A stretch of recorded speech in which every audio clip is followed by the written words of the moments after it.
Hello guys! Welcome back to my YouTube channel. Ngayon ay Monday and day of God. Andito ngayon ako sa Tondo para mag-training ng nails sa soft gel and gel polish. Isa sa pinaka gusto ko talagang gawin is nails.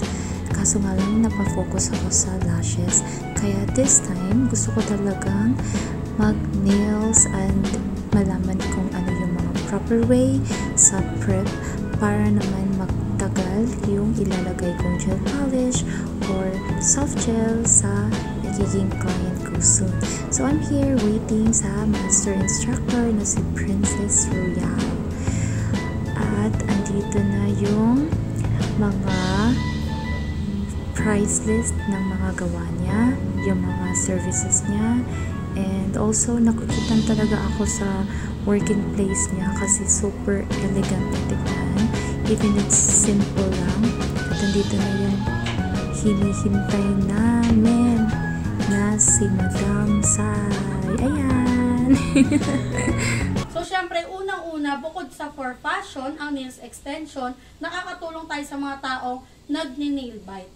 No? So, syempre, kapag ka sila is naka-nails extension, nape-prevent yung ganong habit. Hindi na sila yung mata-mata na makukuha nila. No? So, ayun yung pinaka-main goal talaga ni nails extension. Para hindi manakaw ng ibang tao yung gawa natin. No? Marami na akong scenario na ganyan na yung gawa ko nakarating ng Davao. Now, minsan kinakat nila yung logo ko, talagang sinusum lang nila sa pinaka-nails, sa pinaka-ano. So, kailangan kung sa eyelash, nasa gitna ang logo. Nasa gitna ng eyeball. And then next naman kung sa i-endorse ko sa inyo, tuyo na. Ngayon naman meron tayong clip UV na ganito. Kung magsa-soft gel ka, ma'am, hindi pwedeng one hand ka lang. Na ilalak mo, tapos igaganyan mo. Automatic yan? Pinipindot. Paano yun? So, may automatic, ma'am, na ganito. Yun yung hinahanap ko. Yung paa, may pedal o hindi? Pwede pong may pedal, pero ito po, pagka kinlip mo siya, ito ang ginagamit. And then next naman, meron tayong ganito. Ito po is sanding band.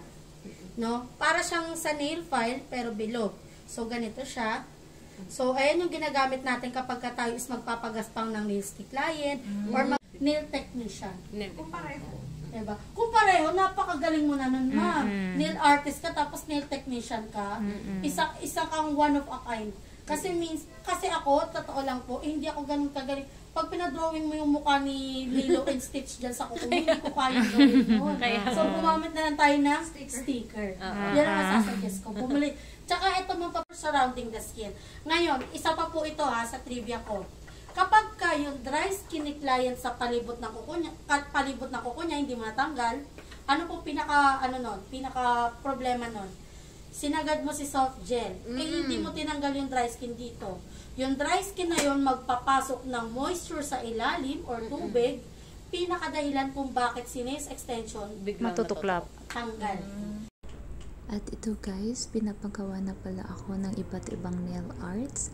French tip, marbles, and also yung paano pag-apply ng mga stones doon sa fake nails. And I'm very happy kasi nga may mga natutunan na naman akong bago, and also kailangan lang talaga na ulit-ulitin siya. And also this cat eye, which is very na-amaze talaga ako